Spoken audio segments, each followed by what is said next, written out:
I'm going to read Ice Palace by Robert Swindells. Turn your face into the east wind, and if you could see forever, you would see Ivan's land. It is a land where summer is short and pale like a celandine, winter long and cold as an icicle. Ivan does not live there now, for he grew old long ago and is gone. But the people of the pine woods remember him. They remember him all the time. But most of all, they remember him in the winter, because they are not afraid of winter anymore. They have no need to be afraid, because of something Ivan did when he was very small. Ivan and his brother lived in the house of their father, the blacksmith, in a village in the shadow of the great dark forest. The people of the village were poor, but in the summer-time they were mostly happy, so that the pale, warm air rang with their laughter and their singing as they worked.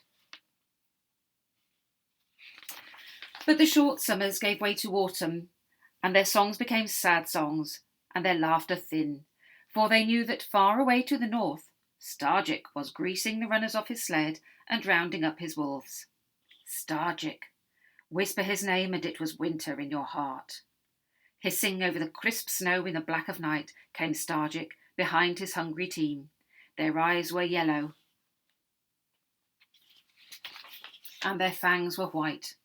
When Stargic was in the village, the people lay very still behind their shutters, but always in the morning a child was gone. For Stargic was known in every pine woods village as the child taker, and those he took were never seen again. One night, when an icy wind whined through the black trees and powdery snow sifted under everybody's doors, Stargic came to Ivan's house, and when Ivan awoke in the morning, his little brother was gone. All the village wept for the blacksmith and his wife, and for little Ivan, who must now play alone. And little Ivan walked in Stargic's sled tracks to the end of the village, and stood there a long time, gazing into the north. That evening at supper time, while his mother and father were not looking, Ivan took some of the dark bread from the big wooden board on the table and slipped it into his pocket. Then he said, "Mother, I am very tired. I will sleep now." His mother lighted a candle for him, and he carried the little flame into his room. For a long time he sat on his bed listening to the small noises his parents made beyond the door of his room and to the wind outside. The wind made a sad, lonely sound, and as he listened it seemed to Ivan that something was crying out there in the night. Something small and frightened that touched his window and moved away along the wall, and he lifted a corner of the window curtain and pressed his face to the cold glass and whispered, "Wait, little brother, I will not leave you. I am coming." His breath made a cloud on the glass, and there was only the wind. He let the curtain fall, blew out his candle, and climbed into bed without taking off his clothes. After a while, the door of his room was opened quietly, and Ivan pretended to be asleep while his mother smoothed his quilt, kissed him, and went out, closing the door behind her. Soon after that, the unhappy couple went to their room, and the house was still. Ivan slipped out of bed and pulled on his boots. Then he took his fur parka and moved quietly to the door. Moments later, he was across the warm, dark kitchen and out into the freezing wind. Next morning, the people were awakened by a terrible cry from the blacksmith's house. The blacksmith's wife had crept early into Ivan's room and found his bed empty. All that day, the people stood about the village in groups, talking. But nobody had heard Stargic come again, and nobody could remember having known anyone as unlucky as the blacksmith and his wife. And far away, through the forest and over the hill, walked Ivan. He wore his fur parka between his teeth. He held a squirrel tail, for if he had not, the wind would have frozen his breath into a mask of ice on his face. Picture of his poor mum there. Ivan was afraid. He was more afraid than he had ever been, for nobody had ever seen Stargic's land and lived to return home. His head was bowed, and he cried a little as he went along, and his tears became pips of ice before they touched the snow. He was afraid, and sometimes he almost turned around to follow his footprints back to his father's house. But then he would see in his mind a picture of his brother, holding out his arms and crying in a place that was cold beyond imagining. And then Ivan would brush away his tears and go on.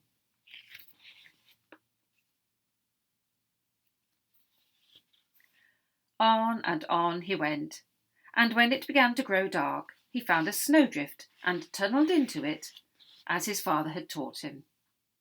Outside, the screaming wind drove blizzards of snow across the darkness, but Ivan slept safe and warm in his shelter. When morning came, he dug himself out, ate a little food from his pocket, and looked all around. His footprints were gone, and the wind had shifted the snowdrifts into a new pattern, so he could not tell which way he had come. He sighed, turned his face into the wind, and walked on. The snow was deeper now, and Ivan's feet sank far beneath its surface with every step. He began to feel tired, and to wonder if he would ever see his home again. He was thinking longingly about his chair by the big hot stove, when there came a sound that felt like an icicle in his heart. It was the long, thin cry of a hungry wolf that it makes when it scents its prey. The cry was answered by another, and soon the pine wood echoed with the howls of the hunting pack. Ivan tried to go faster, but the snow sucked at his boots, making him stumble. He looked back, sobbing. His footprints wound away between the trees, and somewhere back there, he knew, the wolves were running in his tracks, with their noses down to smell him out. A tree! He must find a tree to climb. Wolves can outrun any living thing, but they cannot climb trees. He stumbled on, looking wildly around him. But the trees just here were all pines with smooth, icy trunks. The wolf cries drew nearer. He looked back. Dim shapes moved in the dark beneath the trees. He plunged forward, gasping. They had seen him now. A few seconds more and they would be upon him. He glanced all about and ploughed through the snow, the wolves at his heels. He leapt. His hands closed around the lowest branch, and he swung his legs clear of the ground as the first wolf lunged in a flurry of snow. Painfully, Ivan hauled himself up into the ice-lacquered branches and sat gazing down. The wolves milled, snarling, around the foot of the tree. Their slavering jaws were upturned, and their breath rose in plumes around him. Now and then a wolf would leap, its jaws snapping within inches of his feet. Soon Ivan began to feel cold. The wind whipped through the bare branches, and his dangling legs became numb. Soon he knew the frost would be in his fingers. It would spread through his hands until they could no longer grip, and he would fall into that whirling mass of fur and fangs. "Go away!" he cried. "Go away and find something else to kill!" But the wolves gazed at him with their cruel eyes, and their jaws seemed to grin. "They know," sobbed Ivan. "They know that I am freezing. They're waiting for me to fall." He clung desperately to his perch. The cold began to seep through his hands. He cried softly, and his tears froze on his cheeks. "Farewell, little brother," he whispered. "I can never save you now."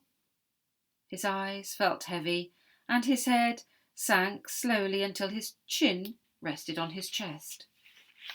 He was going to sleep. The cold was going away. He smiled a little. He had only to let go now, and he could sleep and sleep until the end of the world. A startled yelp roused him. He shook his head and looked down. The wolves were scattering in all directions, and in their midst, rearing on its hind legs, was a huge bear. Its terrible claws hissed through the air, and the wolves fell back, snapping. The bear lunged at them, and they turned tail, slipping away between the frozen trees.